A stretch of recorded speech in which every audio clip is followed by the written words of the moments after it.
আল্লাহ পাক বলেন ওরা যখন ধাক্কা খেতে খেতে জাহান্নামের গেটে যাবে তখন জাহান্নামের গেট খোলা হবে।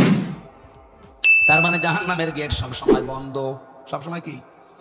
কিন্তু জান্নাতের কথা পুরা কোরআনে যেখানে পাবেন যে দুই আয়াত পরে আছে, ওয়াসিকাল্লাযীনা তাকাউ রাব্বাহুম ইলাল জান্নাতি যুমারা।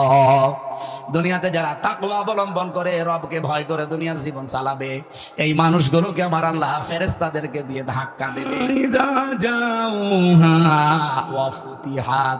আগের আয়াতে ওয়া নেই, পরের আয়াতে ওয়া আছে। জেলখানায় যে বুঝলাম কি বললাম জানো? এই যে ফতিহাতের আগে ওয়া নেই, ফতিহাতের আগে ওয়া আছে। জাহান্নামের ক্ষেত্রে নেই, জান্নাতের ক্ষেত্রে আছে। আল্লাহ বলেন এই মানুষগুলো ধাক্কা খেতে খেতে যখন জাহান্নামের গেটে যাবে, জাহান্নামের গেট তখন খোলা হবে। তার মানে এর আগে কি? আরো জোরে বলেন। আর জান্নাতি মানুষগুলো যখন ধাক্কা খেতে খেতে জান্নাতের গেটে যাবে, ও জান্নাতের গেট তাদের জন্য আগেই খোলা থাকবে। জান্নাতের গেট কখনো বন্ধ থাকে না, ও সব সময় ওপেন। আর জাহান্নামের গেট কখনো ওপেন থাকে না, সব সময় বন্ধ। আপনি জেলখানাগুলো দেখেন, সিনাইদ আছে জেলখানা, আছে জেলা কারাগার, 24 ঘন্টা তালা লাগানো। কিছু বের করলে তখন তালা খুলে বের করে সঙ্গে সঙ্গে আবার তালা লাগিয়ে দেয়। কথা বলে না কেন? এটা জাহান্নামের একটা উদাহরণ। এই জেলখানাগুলো, ওয়াজআলনা জাহান্নামা লিল কাফিরিনা হাসীরা। কাফেরদের জন্য আমি আল্লাহ জাহান্নামকে কারাগার বানিয়েছি। জাহান্নাম কি বলেন বলেন? হ্যাঁ, মুমিনের জন্য দুনিয়া হচ্ছে কারাগার, দুনিয়া সিজনুল মুমিন ও জান্নাতুল কাফির। এই পৃথিবীটা মুমিনদের জন্য কারাগারের মতো, জেলখানার মতো, আর কাফেরদের জন্য বেহেশতের মতো। আল্লাহ পাক বলেন যে মানুষগুলো কাফের, এদেরকে ধাক্কা দিতে দিতে জাহান্নামের গেটে নেওয়ার সঙ্গে সঙ্গে দেখবে জাহান্নামের দরজা বন্ধ। এরা গেটে যাওয়ার পরে খুলে দেওয়া হবে। খুলে দেওয়ার পরে কি হবে জানো? ওখানে যিনি দায়িত্বে আছেন, মালিক, দারওয়ান, ফেরেশতা, এ জিজ্ঞাসা করবে, আলাম ইয়াতিকুম রাসূলুম মিনকুম ইয়াতলুনা আলাইকুম আয়াতি রাব্বিকুম। তোমাদের কাছে কোন নবী রাসূল যায়নি? কোন আলেম ওলামা যায়নি? নবীর ওয়ারিসরা যায়নি? উত্তরাধিকারীরা যায়নি? তারা আল্লাহর আয়াতগুলো তেলাওয়াত করে তোমাদের শোনায়নি? এখানে আয়াতি, এটা বহু বচন। এই এদিকে তাকান। আয়াত মানে কিন্তু শুধু কোরআনের আয়াত না, কি? ইতিহাস আল্লাহর আয়াত। এই যে আসমান জমিন, এগুলো আল্লাহর আয়াত।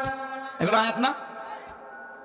এখানে নবীওয়ালা কাজ যারা করবে তাদের প্রথম কাজ হবে ইয়াতলু আলাইহিম আয়াতিনা। তারা তেলাওয়াত করে শোনাবে আল্লাহর আয়াত। এই আয়াত মানে শুধুমাত্র কোরআনের আয়াত না। তাফসিরে হাক্কানি মুফাসসির লিখেছেন এই আয়াত মানে আল্লাহর নিদর্শন, এই আয়াত মানে আল্লাহর সৃষ্টি, এই আয়াত মানে ইতিহাস। ইতিহাসও আল্লাহর আয়াত। এই জন্য আল্লাহ ইতিহাসের কসম দিয়েছেন, আল আসরি, ইতিহাসের কসম, কারণ এটা নীরব সাক্ষী। আজ বহু আলেম ওলামা, বহু দিনের দায়ী, এদেশে যারা ইসলাম মানতে চায় না, অবাধ্য আল্লাহর বান্দা যারা, তাদেরকে আমরা বিভিন্ন ইতিহাস শোনাই, বিভিন্ন আয়াত নিদর্শনগুলোর গূঢ় তথ্যগুলো নিয়ে এসে বলি যে আল্লাহর এগুলো আয়াত। এই যে আমাদের 3.5 হাত বডির ভেতরে আল্লাহর আয়াত নিদর্শন আছে না নেই? বলেন বলেন। এগুলো দিয়ে মাঝে মাঝে আপনাদেরকে আমরা বোঝাই। এই যে মাথার ভেতরে কতগুলো জিনিস আল্লাহ আমাদেরকে দিয়ে রেখেছেন, ফ্রন্টাল লব, অক্সিপিটাল লব, প্যারাইটাল লব, টেম্পোরাল লব, মোটর কর্টেক্স, সেন্সরি কর্টেক্স, এরপরে বাক শক্তি সহ প্রায় 70টা জিনিসে মাথার ভেতরে, প্রতিটার সাথে তার সেট করা। অফি আনফুসিকুম আফালা তুবসিরুন। নিজের দিকে তাকাও, কোনো দিকে তাকানো লাগবে না। মানুষ যদি শুধু নিজের এই 3.5 হাত বডির দিকে একটু তাকায়, এখানে কম্পিউটার ভিড়িয়ে যদি আপনি শুধু এই মাথা থেকে শুরু করে পা পর্যন্ত এই যে একটা চামড়া দিয়ে ঢাকনা দেওয়া আছে, এই চামড়াটা তুলে ফেলেন, দেখেন কত তার, কত রগ দেখা যায়। বিজ্ঞান জানিয়েছে রগগুলো যদি একটা একটা করে পাশাপাশি সাজানো যায়, 12.5 কিলোমিটার এক আধারে চলে যাওয়া যাবে। আফি আনফুসিকুম, একটু নিজের দিকে তাকাও, আফালা তুবসিরুন, এর বড়ও কি তোমরা দেখো না? তাহলে ইয়াতলু আলাইকুম আয়াতি, তোমাদের সামনে কি তারা আমার আয়াতগুলো তেলাওয়াত করে শোনায়নি? আমরা তো ওই আয়াতগুলোই নিয়ে আসি। আয়াত হিসাবে হয়তো আল্লাহর বিভিন্ন নিদর্শনের কথা বলা হয়, আয়াত হিসাবে ইতিহাস থেকে শিক্ষা নেওয়ার জন্য বলা হয় যে বহু মানুষ এই ইতিহাস হয়ে আছে, আপনারাও ইতিহাস হয়ে থাকবেন যদি অবাধ্য হয়ে যান। কিন্তু অনেক মানুষ দেখি না, এই আয়াত থেকে শিক্ষা নেওয়া দূরের কথা, আরো বৃদ্ধি বাড়ে। বলেন বলেন। রব্বুল আলামিন বলেন, ওয়ায়ুনদিরুন ইউনযিরুনাকুম লিকা ইয়াউমিকুম হাদা। তারা তোমাদেরকে সতর্ক করেনি, ভয় দেখায়নি এই যে এই দিন সম্পর্কে, যে এই দিন হাজির হওয়া লাগবে আমি আল্লাহর কাছে সাক্ষাতে। ও বাংলার মুসলমানেরা, আমাদের জীবন এইটাই কিন্তু শেষ জীবন না, এরপরে একটা সাক্ষাতের জীবন আছে না নেই? আরো জোরে বলেন, আত্তাকু ইয়াওমান লা তাজজি নাফসুন আন নাফসিন শাইআ ওয়া লা ইউকবালু মিনহা শাফাআতু ওয়া লা ইউখাযু মিনহা আদলু ওয়া লা হুম ইউনসারুন। বলেন আল্লাহু আকবার।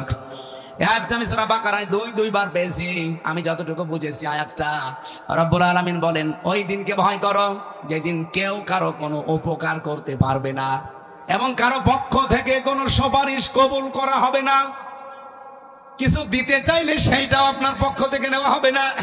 কিয়ামতে আমি আর হাবিব সাহেব দুইজনে উঠলাম, আল্লাহ যদি বলে যে দুইজনের হিসাব হবে, দেখা যাচ্ছে ওনার জীবনে কোনোদিন যদি বলে রব্বুল আলামিন খুব ভালোবাসতাম, জীবনে নামাজ ওর নেই, তাতে কি আমার তো নামাজ আছে, আমি দিয়ে দিলাম, আল্লাহ বলেন না, এটা হবে না। এমনকি টাকা পয়সা ওর নেই, আমার ছিল, আমার টাকা পয়সা সব আমি ওর জন্য আপনাকে দিয়ে দিলাম, আল্লাহ বলেন এইটা হবে না। ইবাদত দিয়েও হবে না, অর্থ দিয়েও হবে না, এর নাম ওয়ালা ইউকবালু মিনহা শাফাআ। এমনকি যদি ওর জন্য আমি সুপারিশ করি আল্লাহর দরবারে, আল্লাহ বলেন তাও কবুল হবে না। ওয়ালা ইউখাযু মিনহা, তোমার পক্ষ থেকে ওর ব্যাপারে কোনো কিছু গ্রহণ করা হবে না।